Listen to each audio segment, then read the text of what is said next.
একদিন ফাতেমা রাদিয়াল্লাহু তাআলা আনহা সুতা বিক্রি করলেন। কি বিক্রি করলেন?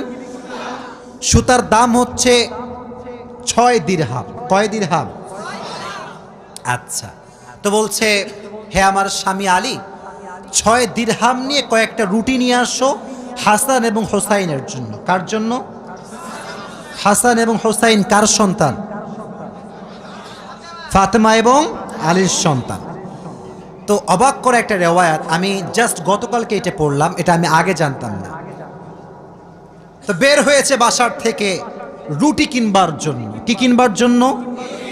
রুটি কিনে ফেলেছে। Just he was coming back to home, বাসায় আসছিলেন। হঠাৎ করেই গরিব আসছে, অসহায় মানুষ। আলী, কিচ্ছু নাই পেটে খাওয়ার মতো, তুমি কিছু দিতে পারবা?